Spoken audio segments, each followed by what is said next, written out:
প্রথমে মহান ঈশ্বরকে ধন্যবাদ দিই এবং সকলকে একটিবার প্রভু যীশু খ্রিস্টের নামে শুভেচ্ছা জানাই। সকলকে জয় যীশু। আসুন আমরা এই সময় ঈশ্বর বাক্য আমরা শুনি। যেরমীয় তার 18 অধ্যায় 6 পদ। সদাপ্রভু কহেন, হে ইসরায়েল কুল, তোমাদের সহিত আমি কি এই কুম্ভকারের ন্যায় ব্যবহার করিতে পারি না? হে ইসরায়েল কুল, দেখো, যেমন কুম্ভকারের হস্তে মৃত্তিকা, তেমনি আমার হস্তে তোমরা। ঈশ্বর তার বাক্যে আমাদের প্রত্যেককে আশীর্বাদিত করুন। আমেন। হে আমাদের স্বর্গের পিতা, সর্বশক্তিমান ঈশ্বর, তোমার মহানামের ধন্যবাদ, প্রশংসা এবং গৌরব দিয়ে আজকে এই সুন্দর সময় দিয়েছো পিতা। আর তোমার যে বাক্য শোনার সুযোগ করে দিয়েছো, সে বাক্যের মধ্য দিয়ে তুমি আমাদের সঙ্গে কথা বলো। সমস্ত ভার তুমি নাও। প্রার্থনা প্রভু যীশু নামে চাই। আমেন। জয় যীশু। আজকে আমরা দেখি আমাদের পিতা ঈশ্বর, তিনি বাক্যের মধ্য দিয়ে আমাদেরকে যে বিষয়টি বলতে চান, যে পিতা ঈশ্বর বলেন যে কুম্ভকরের হস্তে যেমন মৃত্তিকা থাকে, তেমন পিতা ঈশ্বরের হস্তে আমরা আছি। তাই পিতা ঈশ্বর বাক্যের মধ্য দিয়ে কি আমাদেরকে বলতে চান? বাক্যের মধ্য দিয়ে পিতা ঈশ্বর তিনি আমাদেরকে বলতে চান, তিনি হলেন আমাদের প্রভু। তিনি আমাদের প্রভু।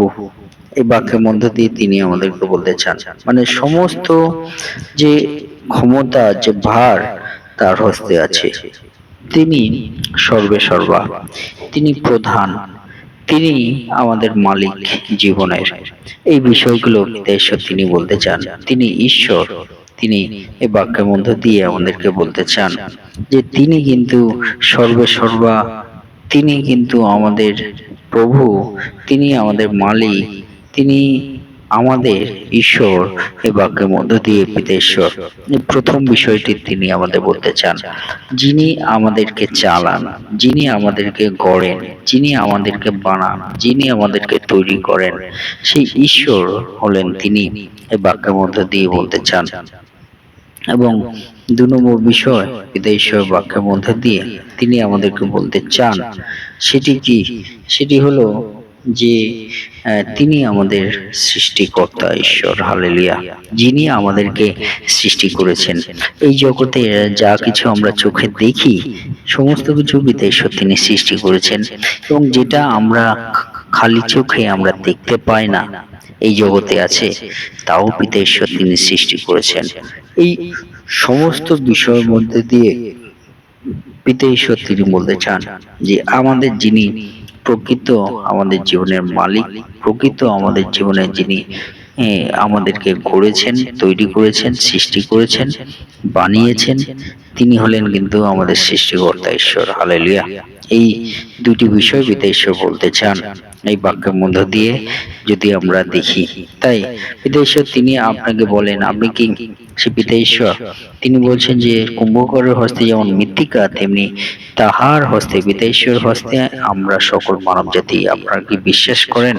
আপনারা কি বিশ্বাস করেন যে সদাপ্রভু তিনি সৃষ্টিকর্তা ঈশ্বর?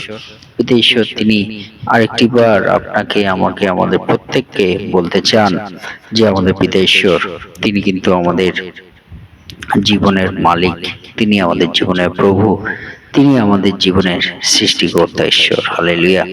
এবং 3 নম্বর বিষয় পিতা ঈশ্বর তিনি আমাদেরকে বলতে চান যে পিতা ঈশ্বর এই বাক্যের মধ্য দিয়ে তিনি আমাদেরকে বলতে চান, তিনি আমাদেরকে আহ্বান করেছেন যেন আমরা তাকে জানি, আমরা যেন তাকে স্বীকার করি, আমরা যেন তাকে মানি আমাদের জীবনে, আমরা যেন তাকে গণ্য করি আমাদের জীবনে, আমরা যেন তাকে মূল্য দিই আমাদের জীবনে। পিতা ঈশ্বর কিন্তু এই বাক্যের মধ্য দিয়ে এই 3 নম্বর বিষয়টি তিনি আমাদেরকে বলতে চান। পিতা ঈশ্বর তিনি আহ্বান করছেন যেন আমরা আমাদের সেই সত্যময় পিতা ঈশ্বর, যিনি আমাদের সৃষ্টিকর্তা ঈশ্বর, সেই ঈশ্বরকে যেন আমরা স্বীকার করি আমাদের জীবনে। আজকে একটি যদি প্রশ্ন করতে চাই, এই 3 নম্বর বিষয়ের মধ্য দিয়ে আপনি কি সেই সদাপ্রভুকে, যাকে দেখা যায় না, সেই সদাপ্রভুকে যিনি নিরাকার, সেই সদাপ্রভুকে আপনি কি আপনার জীবনে ঈশ্বর হিসেবে আপনি মানেন? আপনি কি স্বীকার করেন? আপনি কি সেই পিতা ঈশ্বরকে আপনার জীবনে আপনি গণ্য করেন, মূল্য দেন, পিতা ঈশ্বর এই বিষয় কিন্তু আপনাকে প্রশ্ন করতে চায়। আপনার আত্মিক জীবনে প্রশ্ন করতে চায় যে আপনি কি সে পিতা ঈশ্বরকে আপনার জীবনে স্বীকার করতে চান। পিতা ঈশ্বর এই বিষয়ে তিনি বলতে চান। 4 নম্বর বিষয়, পিতা ঈশ্বর তিনি আমাদেরকে বলেন যে আমাদের সমস্ত জীবন, সেই জীবনের যে ভার কিন্তু পিতা ঈশ্বরের হস্তেই নির্ভরশীল। আপনি যেখানেই যান না কেন, যতদিন আপনি বাঁচুন না কেন, যে অবস্থাতেই আপনি থাকুন না কেন, যেখানে আপনার জীবনের সমস্ত কিছু উন্নতি আপনি দেখান না কেন, যেখানেই আপনি চলেন না কেন, যে স্থানে আপনি থাকেন না কেন, সমস্ত দিক থেকে পিতা ঈশ্বর এই শেষ বিষয়টি তিনি আপনাকে বলতে চান যে আপনার জীবনের কিন্তু সমস্ত ভার সদাপ্রভুর হস্তে আছে। আপনার জীবনের সমস্ত গতি কিন্তু সদাপ্রভুর হস্তে আছে। আপনার জীবনের সমস্ত সত্তা কিন্তু সদাপ্রভুর হস্তে আছে। কারণ সেই সদাপ্রভু তিনি আমাদের সৃষ্টিকর্তা, তাহাতেই কিন্তু আমরা নির্ভরশীল। পিতা ঈশ্বর বাক্যের মধ্য দিয়ে আমাদের বলতে চান। তাই আসুন আমরা সেই পিতা ঈশ্বরকে, যিনি আমাদের নির্ভরশীল ঈশ্বর, তাকে কি আমরা নির্ভরতা হিসাবে আমাদের জীবনটাকে তার হস্তে আমরা দিয়েছি? যদি আমরা দিই, তিনি আমাদেরকে চালাবেন, তিনি আমাদেরকে দয়া করবেন, তিনি আমাদেরকে রক্ষা করবেন। পিতা ঈশ্বর বাক্যের মধ্য দিয়ে বলতে চান। তাই আসুন আমরা সেই পিতা ঈশ্বরের চরণ তলে আমাদের জীবনকে আমরা সমর্পিত করি। তিনি আমাদের দয়া করবেন, আমাদের সঙ্গে তিনি থাকবেন। এই বাক্যের মধ্য দিয়ে পিতা ঈশ্বর আপনাদের সকলকে আশীর্বাদ যুক্ত করুন। আমেন। জয় যিশু, জয় যিশু। স্বর্গের পিতা, সৃষ্টিকর্তা ঈশ্বর, তোমাকে ধন্যবাদ দিই। এই বাক্যের মধ্য দিয়ে তুমি আমাদের জীবনে কথা বলেছ পিতা, যে তুমি আমাদের জীবনে মালিক, তুমি আমাদের জীবনের প্রভু, তুমি আমাদের জীবনে ঈশ্বর, তুমি আমাদের জীবনের সৃষ্টিকর্তা, এবং তোমাতেই যেন আমরা স্বীকার করি যে তুমি আমাদের প্রভু, এবং তোমাকে যেন আমরা আমাদের জীবনের সমস্ত নির্ভরতা যেন তোমার কাছেই আমরা রাখি। পিতা ঈশ্বর এই বাক্যের মধ্যে দিয়ে এই বিষয়গুলো বলার জন্য তোমায় ধন্যবাদ দিই, এবং এই বাক্যের মধ্য দিয়ে আমাদের সেই আত্মিক জীবনকে বৃদ্ধি করতে তুমি সহায়তা করছো, তাই তোমায় ধন্যবাদ দিই।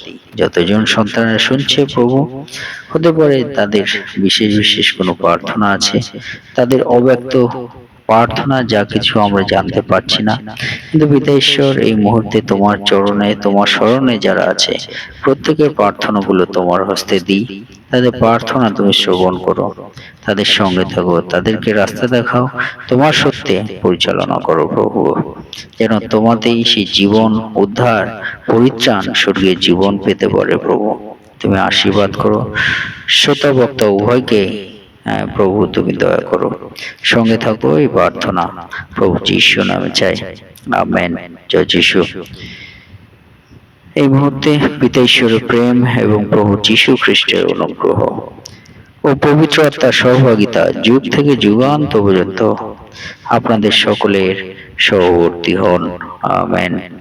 জয় যিশু, জয় যিশু।